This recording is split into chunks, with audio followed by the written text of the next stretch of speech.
Welcome to another episode of Deep Shift. I am very excited to be joined once again by Daniela Gil, world-renowned Akashic Mm, Records reader. Daniela, welcome. Thank you. So happy to be here. So this is the third time you've been on Deep Shift. I love having you on because you offer a very nice perspective in terms of the energy and what's happening on the planet.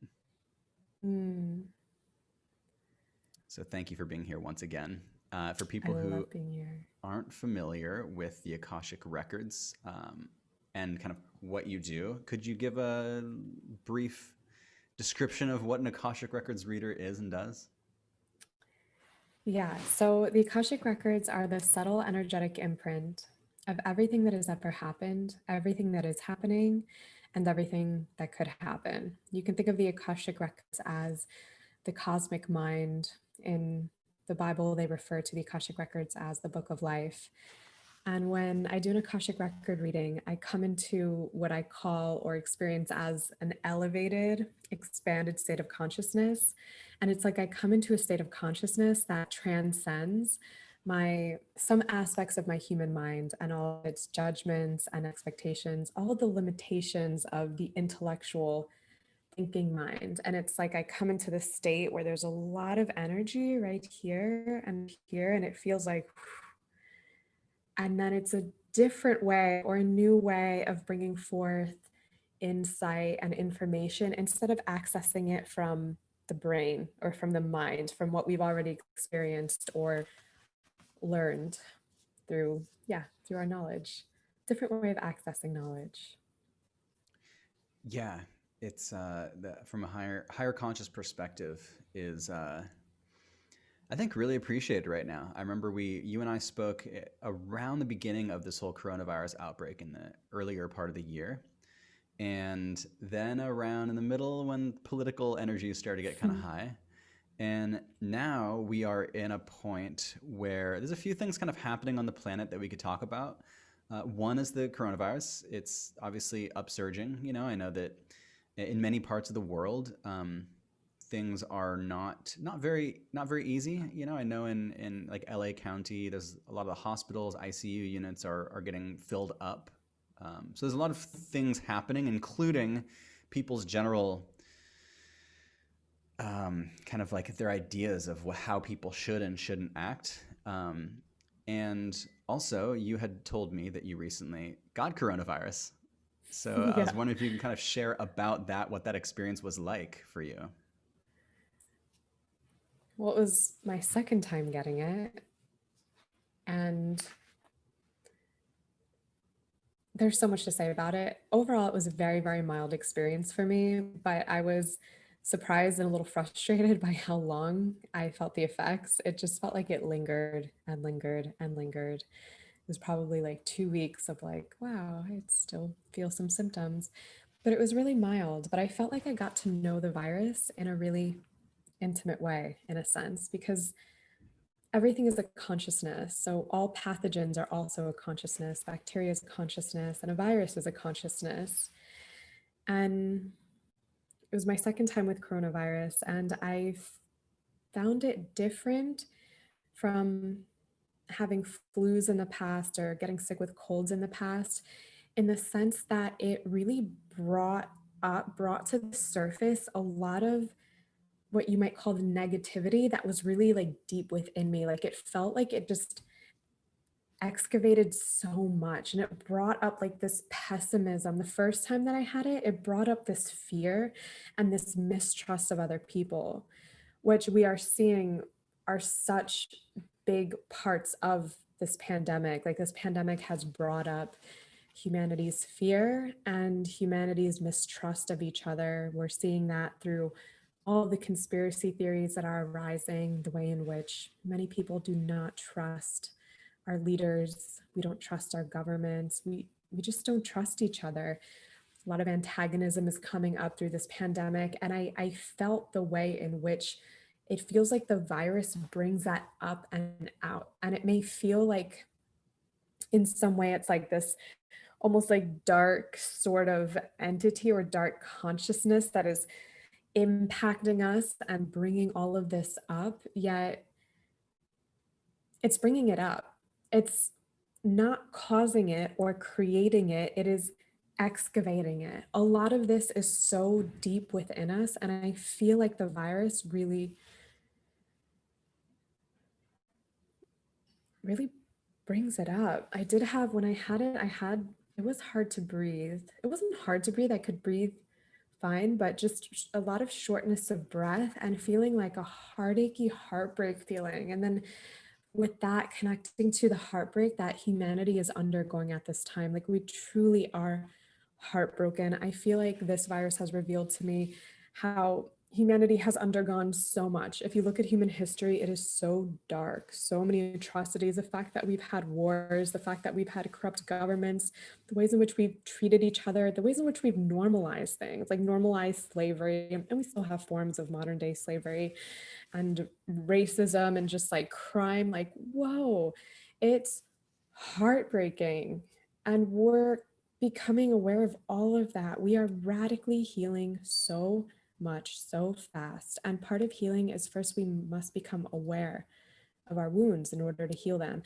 And I think that coronavirus makes you aware of many of your wounds. It really makes you aware of like what you're holding in your psyche that is not supportive of your well-being and thriving. Mm. Before the chat, before we hopped on this and started recording, you and I were having a conversation, and we were talking about kind of people's perceptions and judgments on how the coronavirus is spread, how we should be acting, should we be social distancing, should we be wearing masks? There's all these debates amongst humanity, like where's our freedom and where that lies. Could you talk a little bit about that in terms of kind of the current state of the energy of like the freedom versus safety and all the judgments Mm. that come up around it? I've been experiencing all of it as an invitation to encompass more and more compassion, true and real understanding, and validation of all perspectives.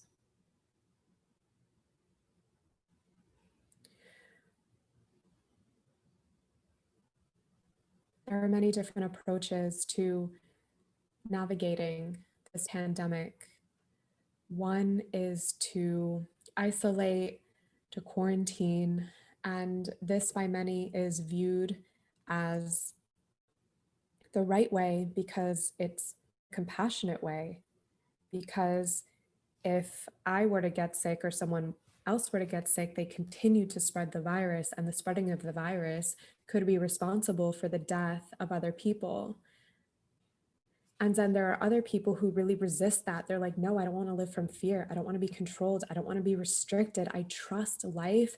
I want to empower my immune system instead of fearing and avoiding this virus, which is everywhere anyway.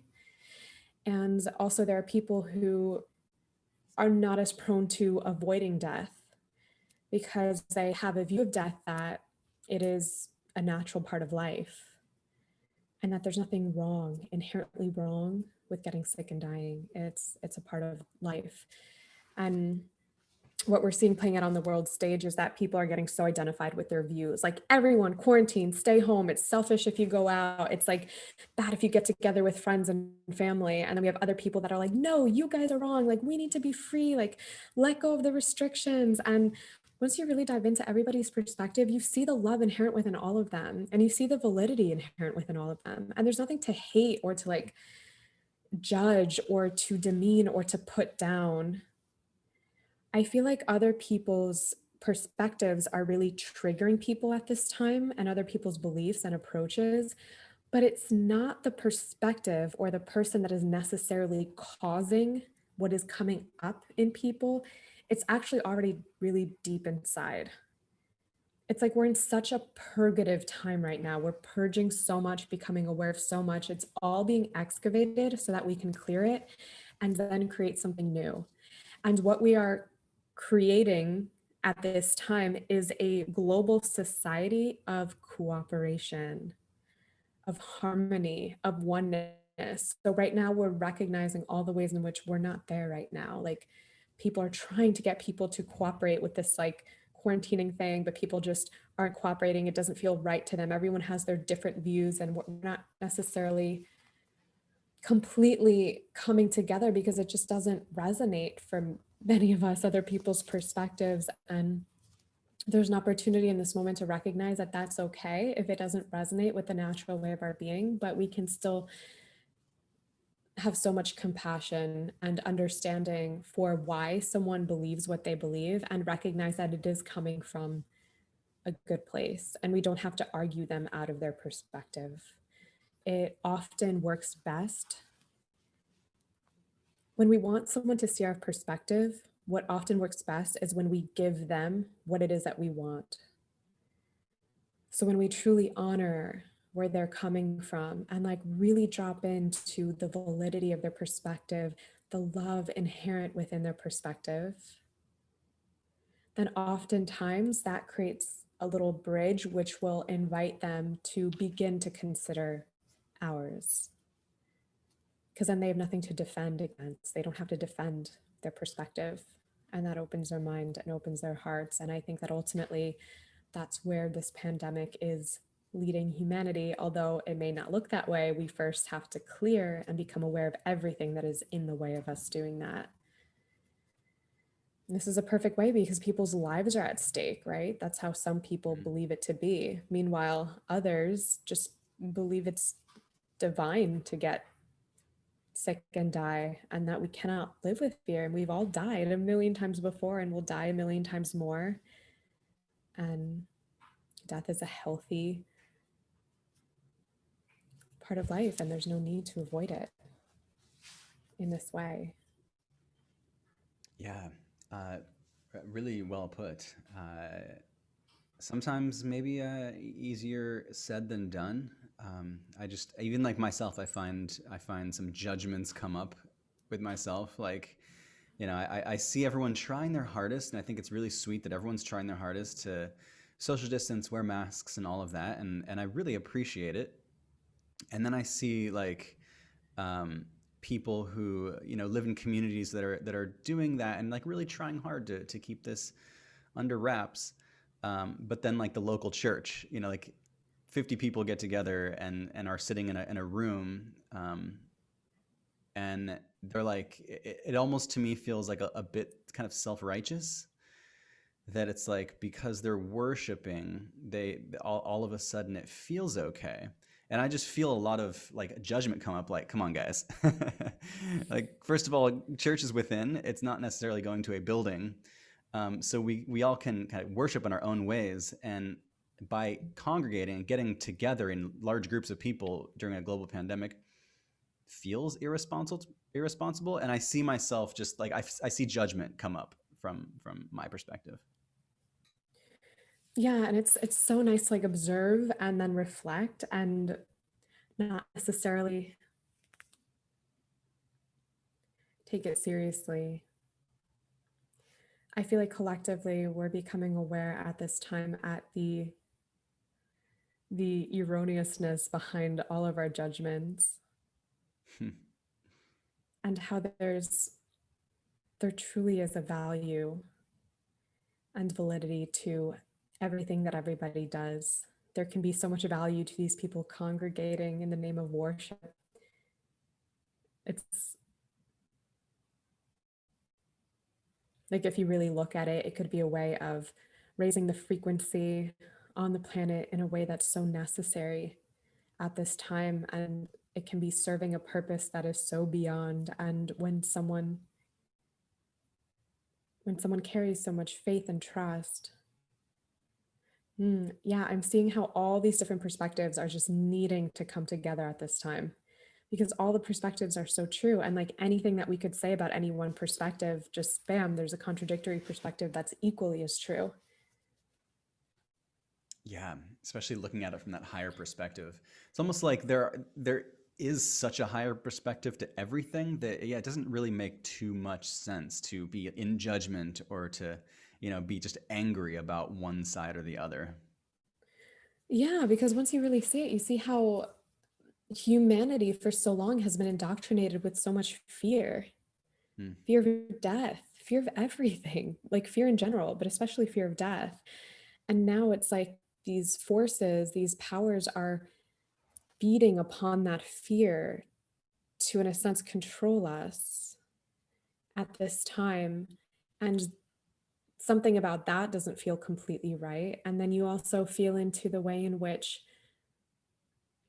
there's this very perverted perspective of death on the planet. Like humans think death is so wrong, it's so bad, it's such a tragedy. Yes, death is incredibly painful when those we love die. It is like so painful, it's heart-wrenching, and death is a natural part of life. Every single living thing dies.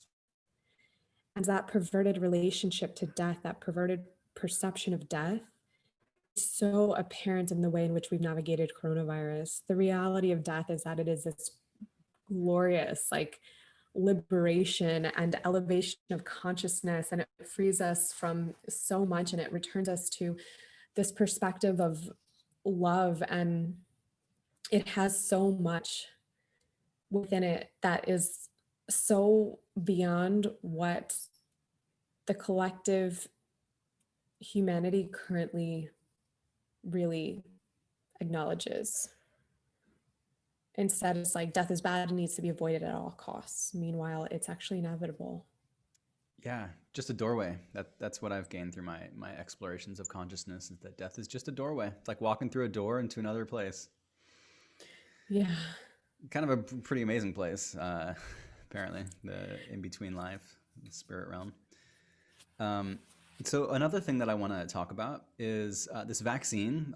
Right now, a lot of vaccines are coming out, um, and I've seen this interesting trend that maybe some like spiritual communities are spreading, and also conspiracy theory communities are spreading, that this vaccine is like evil. And the kind of stuff that's coming out feels like fear-based propaganda. And by looking at this meme, you should feel fear about this vaccine. And something about that does not sit well with me. And it feels as though, to me, the vaccine actually has good intentions, kind, sweet intentions, like Yeah. to heal humanity. If it's kind of like stumbly and doesn't quite do it as like elegantly, it still feels like the intention is good. How are you feeling about this vaccine? I feel like humanity, as I mentioned earlier, is undergoing such a radical healing around our trust of one another. And if it's like this experience that we hear or that we learn about, like in relationships. If we've had certain experiences as children with our parents, we then tend to project that onto the world later in life. Into especially like our intimate relationships, will like project those expectations. Or if you have like an abused dog, then a kind, loving human may come and the abused dog may think they're being attacked and like growl. That type of reaction, it feels like it's coming out in the collective human psyche because of all the trauma that we have undergone over the last, you know, thousands of years. It's still prevalent. So then we see that there is actually a lot of love in the creation of this vaccine, which I know is really hard for a lot of people to hear. They're like, absolutely not. And a lot of fears being projected onto it because of past trauma that is arising. And we can become very convinced of the way in which we perceive reality when it is arising in a way that is similar to how our intuition arises. Like when certain information comes up, the same way that our intuition comes up, but it's really from a trauma. Like our traumas shape our worldview, and they can be very, very, very, very convincing. I also think that there can be little elements of something within something. Like, for example, with the vaccine, there could be a group of people that are seeking to make as much money as possible off of it. And then people can sense there's something off about this. There's like an element of greed, there's an element of selfishness, there's an element of not really caring about the well-being of others. Like they can pick onto something like that, like just even though it's just a bit of it, and then just it can expand. They pick up on something, and then that becomes the big thing that they sense. And then stories can be made up around that. I feel like we don't know. Like, we don't know. And right now, a lot of what I've been seeing coming up in the spiritual community is this idea of there being another group of people, like a group of like Hollywood elite who, like, drink tortured children's blood, and just, yeah, people who are run by reptilians, like the people in power. And just, it's like this idea that there's this entire group that is so, so, so different from us. Hmm. And that's what gives rise to war. That's how militaries conditioned their soldiers, by convincing them that this other group was so, so different. And we're seeing people doing that at this time, which is creating antagonism and creating a lot of divisiveness. But the reality, the truth from my perspective, is that we are infinitely more similar than we believe. Each one of us is the full spectrum of light and dark. And within all dark actions and dark behaviors and all ways that we may judge as evil, there's innocence, there's purity. People are only behaving the way that they have been treated. They're behaving the way that they have been taught to behave for their own self protection, for their own thriving here on the planet. And there is an innocence behind all of it. Ultimately, we all know that at the end of the day, we're all one. Like, there's one consciousness flowing through all. And I think we're going to be recognizing that over the years to come, and seeing how a lot of what we projected onto the world, what we believe to be so true about others being so evil and bad and wrong, was actually just rooted in our trauma from the ways in which humans have treated one another for so long. Yeah, it's the other night I was thinking about that, in that, there's so much right now, that so much fighting and all of that that's kind of currently happening on this planet feels a little bit dark. But what came to me was that we are living in the lightest time that's ever existed on this planet, in terms of humanity. And there are very large groups of people who were slaves in a previous lifetime. There were a very large group of people who, were in some sort of genocide. And there's a lot of kind of collective trauma. And so when I see someone just like freak out about having to wear a mask, it's like, okay, well, like maybe they were, someone who was like in Nazi Germany, who was just like taken from their home, and that kind of soul trauma is still there, and they're kind of Yes. re-experiencing that. And so while I, do judge those people who are like yelling at people in Costco, I do then like step back and have a greater perspective of perhaps their soul path up to this point. Yes, absolutely. It's like this collective PTSD that we're triggering in one another for various different reasons. Yeah, yeah, it very much feels like collective PTSD. Yeah, I remember one guy in the parking lot of Erewhon was telling me that concentration camps were being built all over the US Hmm. to put and kill all the people who contract coronavirus. Hmm. And I was like, wow, like, where is this coming from? And this is someone who, it's like a pretty, like, he's brilliant. He's incredible. He's an amazing channel. Like, his perspective's so spot on, but this one just didn't quite resonate. And when I felt into it, it was like, collectively, we really are clearing these imprints. And there once upon a time was a Holocaust. And if you think of, like, really feel into that, it just feels unthinkable, like unimaginable. How could we have possibly treated one another in that way? How could we have done that? Yet we did, and we haven't fully healed that or reconciled that, not even close, not even like 1%. It's still there. And that mistrust is still there, and it's coming out with this virus. Hmm. Yeah, I feel that. And it's like I have appreciation for both sides. And right now it feels as though largely like for whatever reason, Republican is more along the lines of like anti-maskers and that kind of vibe, like freedom. And then Democrat is more along the lines of safety and like let's social distance and wear masks. And each energy is so important, because like if the government did get a little bit too, if they overstep their bounds a bit, it's good to have those people who just get angry, who will not Yeah. allow the government to tell them to do anything. Like that's a good energy. It's like we have that in our back pocket, and like, okay, now is the time to take that out if the government became too tyrannical.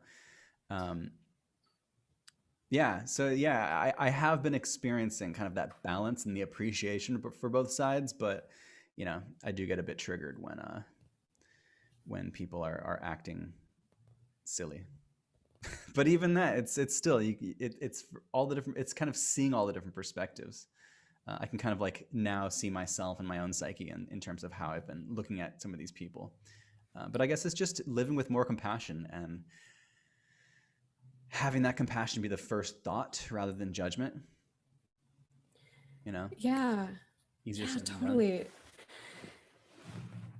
It is, and it's all like right now what's happening is all such an opportunity for us also to get to know our own wounding. Like I personally am never triggered by people who are like, I'm not going to wear a mask, like give me freedom. I'm actually more triggered by like the wear a mask, socially distance. And I'm like, when I look at that, I'm like, oh, what is that in me?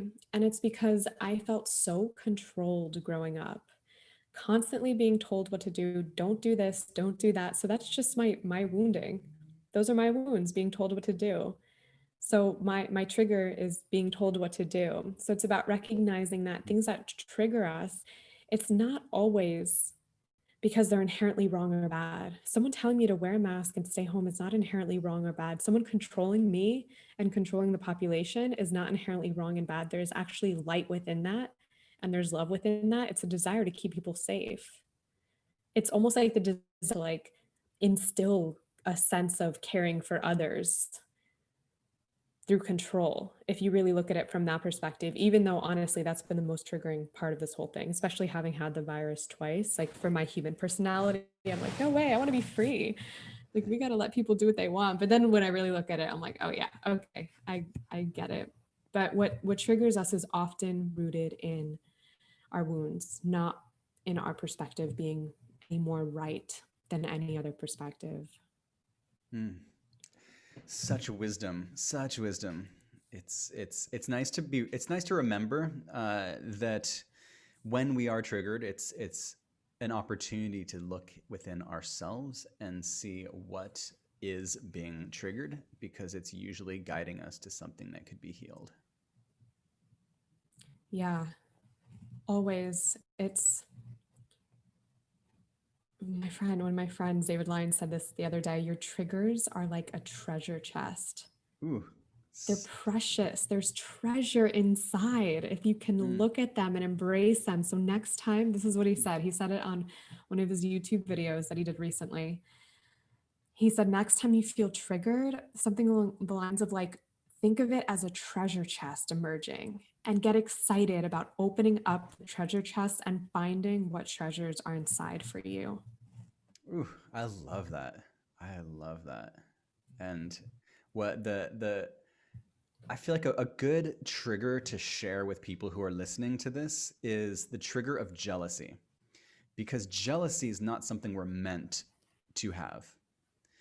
If something happens and let's say like your loved one finds someone else attractive and all of a sudden you feel jealousy, that's a trigger that can help you look within and see why that jealousy is coming up, because it is possible to live in a consciousness in which that jealousy doesn't come up, but the appreciation for this person appreciating someone else brings you joy.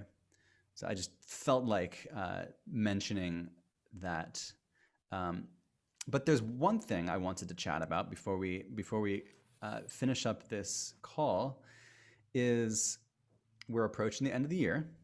Lots of really amazing energies happening. I mean, always the end of the year is just high energy. Everyone getting ready, excited for the new year. Um, the winter solstice on the 21st, and then we have the added bonus of Saturn and Jupiter, coming together on the 21st as well, which is a remarkable, once in a 800 year where it's visible event. Wow. Um, what kind of energies are you feeling for this kind of end of year moment?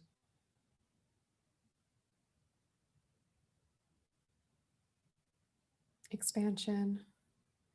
An expansion that could be ecstatic and will be ecstatic, will have ecstatic elements to it, and an expansion that could also really get us outside of our comfort zone and shift the way in which we relate to reality. Let me drop in for a moment and feel into it's a rebirth, an opportunity to be born anew. It's actually a pivotal shift in the energetic frequency on the planet, which for many will support them in increasing their sense of well being, increasing their trust, their faith. It's like an opportunity to embody an even higher frequency. Higher frequencies are streaming in right now. And yeah, these right around the solstice is like, whew, the time of activation, amplification of these energies, bringing forth a frequency that has been previously unknown on the planet. So we're going to be collectively experiencing that. And for many, it will feel blissful and ecstatic. For others, well, for everybody, it feels like it'll feel both. For others, it could feel, sometimes it's just uncomfortable to grow that quickly and to change that quickly. And that's okay. So it's like, what really supports us at this time is being willing to change, being willing to let go of our stories of who we've been, and being willing to acknowledge our divine nature, our divine power, our divine responsibility, and our inherent oneness with all life. And as we do that, it feels like we can move through these changes with greater ease, with more grace, and it won't feel, it really, like, the energies really rip us apart in many ways, but in a positive way, because then we come back together like more fully intact in a sense, with more of our knowing, more of our divine knowing, more of our divine remembering. Mm. It's like we're becoming gods in human form, little by little. Mm. How can people get a hold of you? Oh, got Instagram. It's at Daniela Gil Love. My website, danielagil.love. Yeah, those are the best ways. And if anybody would like to learn how to access the Akashic Records, I have online training called Akashic Metamorphosis. And I would love to share it with you. Beautiful. And I have actually done the training and I absolutely loved it. It was one of the coolest kind of awakening experiences that I've had. I got to do it when we were in Greece and on the island of Crete, and it was fascinating to tap into kind of the psychic energies that I think everyone has within. Totally. Some may just be a little bit more dormant than others. And through that process, it was like, how often do we actually try to tap into the intuition, into the psychic abilities that we currently have? Like, how often do we ask ourselves questions and see what appears? And how often do we intentionally say a prayer to open up our minds to a greater reality, to an Akashic perspective? And when we were doing that, it felt different. It almost felt like I was in like the X-Men school, like some sort of superhero training. I remember you saying that. Yeah, I highly recommend people check out Daniela's stuff. Yeah, you are I would say one of the top Akashic readers on this planet right now. And I just always really love and appreciate your perspective. So thank you so much for coming on. Thank you so much for having me, Michael. Yeah, my pleasure. Do you have any final words for our beautiful listeners listening in? I love you guys, and thank you for tuning in. Much love, and keep those perspectives broad and your consciousness open. Mm-hmm. Much love, and thanks for watching this episode of Deep Shift, or listening, for tuning in. More to come. Much love.